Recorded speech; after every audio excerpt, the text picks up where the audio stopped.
अच्छा सुनो, सब्सक्राइब करते वक्त ना घंटी बजा देना ताकि जब मैं ऑनलाइन आऊँ तो तुम्हारे फोन की भी नमस्कार दोस्तों, आप सभी का स्वागत है हमारे YouTube चैनल पर। तो दोस्तों आज हम बात करेंगे डीएलएड एग्जाम 2020 लेटेस्ट अपडेट। तो दोस्तों इसमें एक बड़ी अपडेट आ रही है। जी हाँ दोस्तों, लो आ गई बड़ी खबर। तो बड़ी खबर में सबसे पहले हम बात करेंगे विश्वविद्यालयों की परीक्षाओं से संबंधित रुख पर राज्यपाल को पुनर्विचार करना चाहिए, संजय राउत।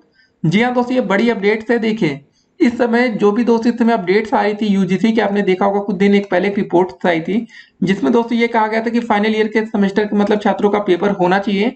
बाकी अन्य बच्चों के साथ दोस्तों क्या करना है उस पर भी स्थिति अभी क्लियर नहीं की गई है। जी हाँ दोस्तों, जैसे अगर हम बात करें डीएलएड के जो बच्चे फर्स्ट सेमेस्टर और थर्ड सेमेस्टर के हैं, इनका क्या होगा दोस्तों, अभी तक इस पर स्थिति क्लियर नहीं की गई है। तो इसके लेटेस्ट अपडेट्स को हम इस वीडियो में डिस्कस करेंगे। और आपके मन में जो कंफ्यूजन है परीक्षा होगी या प्रमोट होंगे, तो दोस्तों उसका आंसर आप इस वीडियो में समझ पाएंगे। ठीक है, मानसिक तौर पर डीएलएड छात्र परेशान। जी हाँ दोस्तों, छात्रों का यही कहना है, सभी छात्र कमेंट्स में या कहीं पर भी यही कहते हैं कि अब वो मानसिक तौर से परेशान हो रहे हैं। क्योंकि देखिए होता है क्या है तो कि आज देखिए 12 तारीख हो चुकी है हमारी। ठीक है, 31 तारीख को दोस्तों आपका एक साल कंप्लीट होने वाला है 2019 बैच का। तो मतलब एक साल हो जाए और आपका एक भी पेपर ना हो तो फिर टेंशन वाली देखिए बात तो हो जाती है। फिलहाल कुछ दिन से दोस्तों आपका लॉकडाउन चल रहा है। एक और बड़ी अपडेट आई थी यूपी में। क्या अपडेट है देखिए, कोरोना वायरस पर योगी सरकार का लॉकडाउन पर नया फार्मूला, हर शनिवार रविवार बंद रहेंगे बाजार। जी हाँ दोस्तों, हफ्ते में 2 दिन का लॉकडाउन और लग रहा है। तो मतलब आपको समझ में आ गया होगा कि अब फिलहाल सैटरडे के दिन तो आपका पेपर हो नहीं सकता शनिवार को। क्योंकि इससे पहले दोस्तों जो आपकी डेट शीट जारी की गई थी, आपने देखा होगा कि पहले 3 दिन फर्स्ट सेमेस्टर के छात्रों का पेपर था, उसके बाद अगले 3 दिन थर्ड सेमेस्टर के छात्रों का पेपर था। कुल मिला के कुछ ऐसी डेट शीट बनाई गई थी। तो मतलब अब साफ है कि शनिवार को तो फिलहाल पेपर हो नहीं पाएगा। तो कैसे क्या क्या होगा सब कुछ हम इस वीडियो में डिस्कस करेंगे। एक और बड़ी अपडेट आपको शायद पता चल चुकी होगी ये बात, लेकिन बहुत ही जरूरी बात है। अमिताभ अभिषेक के बाद दोस्तों ऐश्वर्या और आराध्या बच्चन भी दोस्तों कोरोना पॉजिटिव।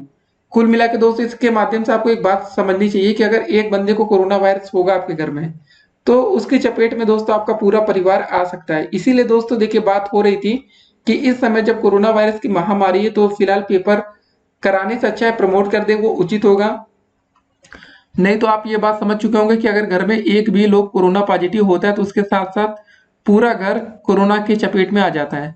अब देखिए दोस्तों, सवाल ये खड़ा होता है कि हमारे देश में अब तक 27,000 से ज्यादा कोरोना मामले पिछले 24 घंटे में मिल रहे हैं। 22,000 से अधिक लोगों की जान गई है, 543 लोगों की जान पिछले 24 घंटे में गई है। तो मतलब दोस्तों काफी तेजी से कोरोना के मामले बढ़ रहे हैं। तो उसके मद्देनजर सरकार को क्या करना चाहिए, उस अपडेट्स को हम देखेंगे। जरा पहले इस अपडेट्स को देखते हैं, विश्वविद्यालय की परीक्षाओं को लेकर क्या अपडेट है। देखिए, शिवसेना नेता संजय राउत ने रविवार को कहा कि राज्यपाल भगत सिंह कोश्यारी को राज्य में विश्वविद्यालय के अंतिम वर्ष की परीक्षा आयोजित कराए जाने के अपने रुख पर पुनर्विचार करना चाहिए। दक्षिण मुंबई स्थित राजभवन में 16 कर्मचारियों में कोरोना वायरस संक्रमण की पृष्ठभूमि में राउत की प्रतिक्रिया सामने आई है। राउत ने एक चैनल से कहा कि राजभवन में कोरोना वायरस का प्रवेश प्रकृति की ओर से राज्यपाल के लिए यह संकेत है कि उनकी मतलब परीक्षा आयोजित करने संबंधी रुख गलत है, उन्हें अपने रुख पर विचार करना चाहिए। ठीक है, पुनर्विचार। राज्यसभा सदस्य ने कहा कि परीक्षा आयोजित करने के रुख पर कायम रहना गलत है, क्योंकि यह छात्रों और अभिभावकों के जीवन के खतरों मतलब उनको जीवन के खतरे में डालना है। देखिए सिंपल सी बात है दोस्तों कि घर में अगर आपको कोरोना हुआ, ठीक है ना, बाहर घूम कर आ रहे कोरोना लेकर आ रहे, तो आप अपने घर तक कोरोना वायरस पहुंचाएंगे जरूर। तो क्या अपडेट थी शुरुआत में, उद्धव ठाकरे नीति। महाराष्ट्र सरकार ने कोरोना वायरस प्रकोप के मद्देनजर विश्वविद्यालयों के अंतिम वर्ष की परीक्षा निरस्त करने का फैसला लिया था। हालांकि पिछले महीने राज्यपाल ने कहा था कि इस फैसले से छात्रों का भविष्य बेकार हो जाएगा। ऐसा कुछ नहीं दोस्तों, प्रमोट करने से और ऐसा तो है नहीं। देखिए पेपर हो जाएगा तो ऐसा नहीं कि भविष्य बदल जाएगा, बन जाएगा। प्रमोट करेंगे चाहे पेपर करा ले, बात तो वही है ना। शुरुआती दौर के दोस्तों सभी छात्रों ने पेपर दे चुके हैं। देखिए प्रमोट करने से होगा क्या ना, छात्र पहली बात तो मानसिक तौर से जो टेंशन ले रहे हैं ना वो खत्म हो जाएगा। देखिए इस समय हो क्या रहा है ना कि सभी स्कूलों में कॉलेजेस में क्या हो रहा है कि आपके सेकंड और फोर्थ सेमेस्टर की टीचिंग के बारे में बातें हो रही हैं, या क्लासेस चल रही है ऑनलाइन, या दोस्तों कुछ ना कुछ आपका ऑनलाइन हो रहा है, लेकिन सेकंड और फोर्थ सेमेस्टर का हो रहा है ये।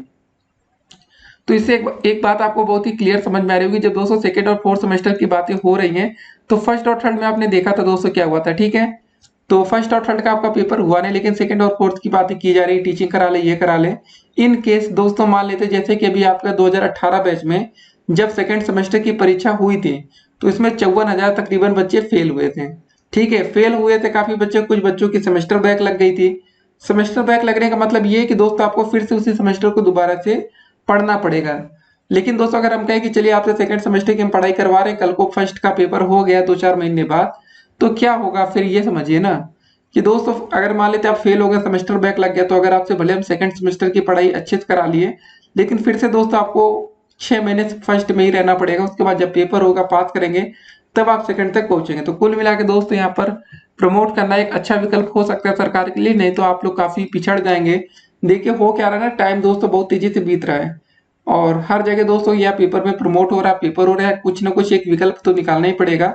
कोई ना कोई बीच का रास्ता यहाँ सरकार को देखना पड़ेगा कि कैसे दोस्तों या तो आपका पेपर को आयोजित करा लिया जाए या तो दोस्तों आपको प्रमोट कर दिया जाए। वैसे प्रमोट करना एक अच्छा विकल्प होगा, जैसे कि हमने आपको बताया कि बड़े बड़े लोग दोस्तों कोरोना की चपेट में आ रहे हैं। जी हाँ दोस्तों, अगर आप देखें कि अमिताभ की दोस्तों पूरी फैमिली, जी हाँ दोस्तों, बच्चा पूरा परिवार अब कोरोना की चपेट में है। तो अगर आपको भी दोस्तों इनकेस कोरोना हो जाता है, आपके घर में कोई बुजुर्ग होगा या किसी की तबीयत खराब रहती होगी, तो आपके चक्कर में दोस्तों उनकी जान खतरे में पड़ सकती है। ये सब देखिए दिक्कतें हैं यहाँ पर, तो सरकार को इस पर विचार करना चाहिए। और दोस्तों दुनिया भर के डाटा यही बोलते हैं कि भैया जो लोग मरते हैं ना कोरोना वायरस से, उनको कोई ना कोई बीमारी जरूर होती है। तो आप लोग भी सावधान रहिए। एक बात और, अगर आपको लगता है कि कोरोना के सिम्टम्स आप में हैं, तो आपको दोस्त यहाँ पर टेंशन लेने की कोई जरूरत नहीं है, क्योंकि देखिए कोरोना वायरस होने पर सभी लोगों की जो जान जाती है ना, कोरोना वायरस के चलते कम लोगों की जान जाती है, लेकिन दोस्त उसके बाद होता क्या है कि आपको हार्ट अटैक जैसी समस्याएं हो सकती हैं। देखिए लोग होता क्या, डर जाते हैं कि यार कोरोना हो गया अब तो हमारी जान चली जाएगी, ऐसा कुछ है नहीं। अब तक दोस्तों दुनिया भर के जो आंकड़े बताते हैं कि 100 में से 7 लोगों की जान जाती है। जी हाँ दोस्तों, अगर आपको कोरोना हो गया तो 100 में से अगर 100 लोगों को कोरोना होता है, तो इसका मतलब है 293 लोग बच जाएंगे बिल्कुल सुरक्षित, लेकिन 7 लोगों की जान खतरे में पड़ सकती है। ये दोस्तों पूरा कोरोना का खेल है, इसको आप समझ रहे हैं। अब खेल कहिए या बीमारी कहिए, मैथमेटिक्स के जरिए से दोस्तों देखेंगे तो कुछ ऐसे आंकड़े आपके सामने आएंगे। चलिए दोस्तों देखते हैं यूपी में लॉकडाउन को लेकर के अपडेट्स है। देखिए यूपी में लगातार कोरोना के बढ़ते मामलों के बीच योगी सरकार ने बड़ा फैसला लिया है। अब यूपी में शनिवार और रविवार को बाजार बंद रहेंगे। सीएम योगी ने रविवार को टीम 11 की नियमित बैठक में मंत्रियों और अधिकारियों के साथ विचार विमर्श के बाद यह निर्णय लिया। प्रदेश के अपर मुख्य सचिव अवनीश अवस्थी ने बताया कि बैंक व औद्योगिक संस्थान खुले रहेंगे, बाकी सब बाजार व मॉल अन्य भीड़ भाड़ वाली गतिविधियां बंद रहेंगी। इसके अलावा सरकारी दफ्तर में जो शनिवार को बंद रहते थे वे तो बंद ही रहेंगे, बाकी सरकारी दफ्तरों में 50% जो हाजिरी होती है दोस्तों उसका सख्ती से पालन होगा, मतलब उनकी छुट्टी नहीं रहेगी। आधे लोग काम पर आएंगे, आधे लोग की छुट्टी हो जाएगी। बता दें कि अभी यूपी सरकार राज्य में शुक्रवार रात 10 बजे से 55 घंटे का लॉकडाउन लागू किया है। सरकार ने 55 घंटे के लॉकडाउन के बाद अब हर हफ्ते में 2 दिन का लॉकडाउन करने का निर्णय लिया गया है। मिनी लॉकडाउन के तहत प्रदेश में अब सिर्फ 5 दिन कार्यालय तथा बाजार खुलेंगे। इसके तहत आवश्यक सेवाओं को छोड़कर अब सब बंद रहेगा। कोरोना वायरस संक्रमण को लेकर उत्तर प्रदेश सरकार ने अब बड़ा फैसला लिया है। प्रदेश में लागू मिली लॉकडाउन का फार्मूला, ठीक है। प्रदेश में अब हर हफ्ते वीकेंड लॉकडाउन लगेगा, जिसके तहत हफ्ते में 2 दिन सभी दफ्तर के साथ बाजार बंद रहेंगे। अब हर शनिवार व रविवार को वीकेंड लॉकडाउन होगा। प्रदेश में सभी कार्यालय तथा बाजार सोमवार से शुक्रवार तक खुलेंगे। तो दोस्तों आपको जो काम करना है मंडे टू फ्राइडे करना है, ठीक है। तो ये सब चीजें होने वाली है यूपी में।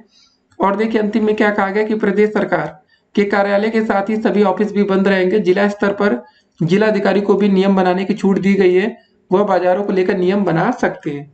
जी हाँ दोस्तों, कोरोना वायरस का संक्रमण काफी तेजी से फैल रहा है। देखिए हो क्या रहा है ना, यूपी आप दोस्तों देखते होंगे भाई इंडिया में नंबर 1 नंबर 2 पर नहीं। इसका रीजन आपको बता दें, यहाँ टेस्टिंग अन्य जगहों से काफी कम है। कुछ बात और यहाँ हमें समझने वाली है कि आप याद करिए कुछ दिन पहले अगर कोई बंदा दोस्तों दिल्ली से आता था, मुंबई से आता था, उसको पहले 214 दिन सरकारी स्कूल प्राइमरी स्कूल में क्वारंटाइन रखा जाता था। लेकिन आजकल क्या हो रहा है, लोग भाई बाहर से आ रहे सीधे अपने घरों में घुस जा रहे हैं। इसका मतलब आप समझ रहे कितना खतरनाक हो सकता है। तो दोस्त ये खतरा बहुत ही बड़ा है, तो इसको लेकर सरकार को थोड़ी सख्ती दिखानी चाहिए कि कम से कम एटलीस्ट जो लोग बाहर से आ रहे हैं उनको तो क्वारंटाइन करें ना। 14 दिन का दोस्तों जो मैटर था पूरा करिए, नहीं तो फिर दोस्तों ये वाले हाल होगा कि पूरा परिवार कोरोना की चपेट में आएगा। और दोस्त उम्मीद करेंगे कि भाई अमिताभ बच्चन की जो फैमिली है वो सुरक्षित कोरोना से जंग जीत जाए, नहीं तो फिर आपको पता है ना कोरोना वायरस कितना खतरनाक है। दुनिया भर में दोस्तों इसके आंकड़े बताते हैं कि अब तक कोरोना वायरस के चलते 5 लाख से अधिक लोगों ने अपनी जान गंवाई है। जी हाँ दोस्तों, ये बहुत ही बड़ा नंबर है। 5,67,000 से अधिक लोगों ने सिर्फ इसलिए जान गंवा दी क्योंकि उनको कोरोना वायरस हुआ, नहीं तो कम से कम जो 5.5 लाख से अधिक लोगों की जान गई है वो शायद अभी जिंदा होते हैं। ये सब दोस्तों पूरा मामला है कोरोना वायरस में। और देखिए दोस्तों, बात कर लेते हैं परीक्षा होगी या प्रमोट होंगे, प्रथम तृतीय सेमेस्टर एग्जाम क्या अपडेट्स है, कैसे क्या क्या होगा। देखिए सिंपल सी बात है दोस्तों, सरकार भी अभी कंफ्यूजन में। यूजीसी का फैसला आ चुका है लेकिन अभी तक दोस्तों सरकार ने इसमें कोई अंतिम निर्णय नहीं लिया। देखिए सबसे इंपॉर्टेंट चीज क्या होती है कि सरकार एक अंतिम निर्णय ले, अंतिम डिसीजन ले, उसके बाद ही दोस्तों क्लियर होगा कि अब आगे क्या होगा। देखिए कोरोना वायरस के केसेस बढ़ रहे हैं तो इसलिए सरकार उस पर फोकस कर रही है फिलहाल, लेकिन जो परीक्षा दोस्तों ये सब चीजें, इस पर भी सरकार को कुछ ना कुछ काम करना पड़ेगा, नहीं तो फिर आने वाले टाइम में आपको पता है बेरोजगारी या कुछ और चीजें बढ़ जाएंगी। एक और बात है कि जो बीटेक के बच्चे होंगे, फाइनल ईयर बीएससी बीए हो गए ना, अगर इनको प्रमोट कर दिया गया तुरंत के तुरंत, तो ये बच्चे दोस्तों फिर सोचेंगे जल्दी से नीट का पेपर हो, जेई का पेपर हो या कुछ और। तो बहुत से दोस्त ऐसे पेपर होते हैं जिसमें मतलब छात्र कंफ्यूजन में रहते हैं। बहुत से ऐसे पेपर भी होते हैं जिसमें छात्रों ने अपने फॉर्म नहीं भरे, लेकिन होता है कोचिंग पढ़ाते हैं कुछ और अन्य तरीकों से। तो मतलब बहुत सी दोस्तों चीजें हैं, देखते हैं क्या होता है। फिलहाल बीटेक के छात्र भी परेशान है, बीएससी के परेशान है, डीएलएड के छात्र तो सबसे ज्यादा परेशान है, ना इधर के ना उधर के। जो भी लेटेस्ट अपडेट्स आएंगे हम आपको देंगे, तब तक के लिए स्टे कनेक्टेड। फिलहाल दोस्तों आप यही मान के चलिए कि आपका पेपर होगा, बाकी जब प्रमोट करने की अपडेट्स आएगी तो हम आपको दे देंगे। और कमेंट बॉक्स में जो लिंक दिया उसको आप चेक करते रहिए, जो भी लेटेस्ट अपडेट्स आएगी आपको वहां से मिल जाएगी। फिर मिलते हैं, स्टे कनेक्टेड।